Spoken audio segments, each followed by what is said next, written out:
There's definitely an alligator somewhere around here. If you hear something that sounds like a frog has been juicing, then that would be the alligator. Anyway, this is the gear I carried in 2014. I think it's an interesting picture because in very short time, I had replaced all of this stuff. Every single item that you see in this photo had been ditched, had been replaced, it was all gone. And frankly, I wouldn't really carry any of this stuff ever again. But why? What's wrong with this stuff? Well, nothing really. Nothing's wrong with it. I could have continued to hike successfully with this kit for a very long time. So why then did everything change so drastically, so quickly? You can tell that my kit was already pretty light with about a 8 to 9 pound summer base weight. So, you know, it wasn't like I was carrying very much. I was already using websites like Lighter Pack to weigh and evaluate all of my gear individually, which is a pretty big step. And I was taking influence from other prominent hikers in the community, like Lint, for example. You'll notice the little watch on my shoulder strap. That's something that I got from him. At this time, I was about halfway into my transformation and understanding of what I really wanted in a backpacking setup. So let's go through this stuff and see what we can learn now 6 years later. So the first thing that stands out to me is all of those stuff sacks. I had a stuff sack for my medical kit, for my clothing, for my electronics, for my sleeping bag, for my tent, for my cook pot, and for my food. Getting rid of these doesn't seem like it would be a huge weight saver, but it is an extremely easy way to drop possibly an entire pound like I did. That is an entire pound worth of bags, you see.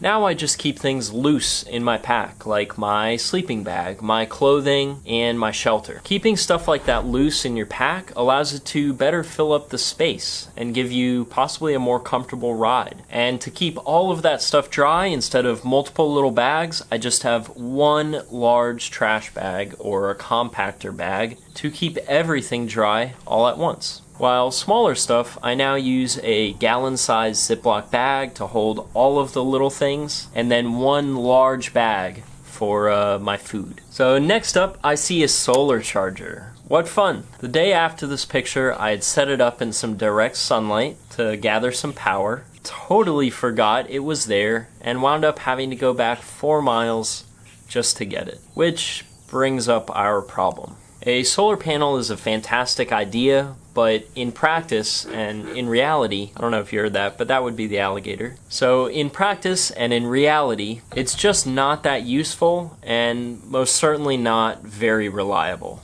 For solar panels to work, you really need direct sunlight, and outside of Southern California, that's just not really a constant thing. So now I just use an external battery. This one here weighs just about as much as that solar panel did, and yet it can charge my phone 8 times fully regardless of the weather. Regardless of whether there's clouds or rain or sun, it doesn't matter. It's going to charge my phone 8 times every time. While hiking, chances are you'll be back in town before you ever really need more than that. Personally, the longest I've ever gone without having to recharge my phone was 14 days using these little battery packs.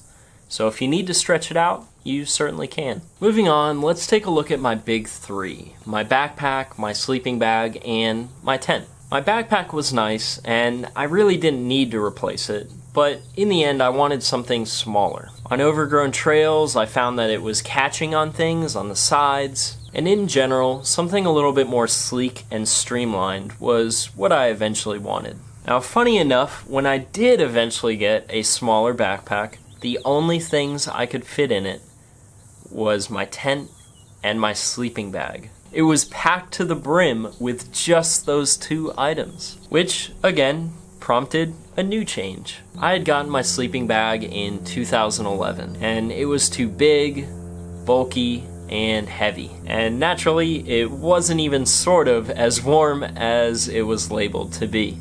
I think it was supposed to be a 20-degree sleeping bag, and I was pretty much freezing at 30 degrees. So when it comes to a sleeping bag or quilt, that isn't really the place you want to be skimping on quality. And unfortunately, that is exactly what I had done in the very beginning. I'd bought some trash from a big box, big name store, instead of maybe doing a little bit more research or finding an online retailer with more options and better reviews. In the end, I switched to a quilt that is probably half the weight, compresses much, much smaller, and actually keeps me warm. So now for my tent. I loved this tent. I first saw it on the Appalachian Trail in 2011, and I looked at it like it was the best of the best, that was the dream tent. But naturally, I could never afford it. So now that I had it, I was happy as could be. Finally, this dream that I had 3 years ago, this tent was mine. And it was something I could use and love and enjoy. And yet, on a whim, I also decided to buy a very cheap tarp. I never thought I would enjoy sleeping under a tarp, but I thought I should at least give it a shot, right? I think we all know where this is going.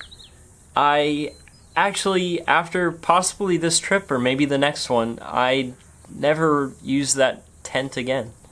That was its last trips. I had pretty much just gotten it, used it only a few times, and then absolutely fell in love with tarp camping. So what's to learn here? Try new things. You never know what's gonna stick and what you're gonna actually fall in love with. Now, the same goes for my cook kit. I had tried alcohol stoves, like the one in the photo, and just about every other stove out there.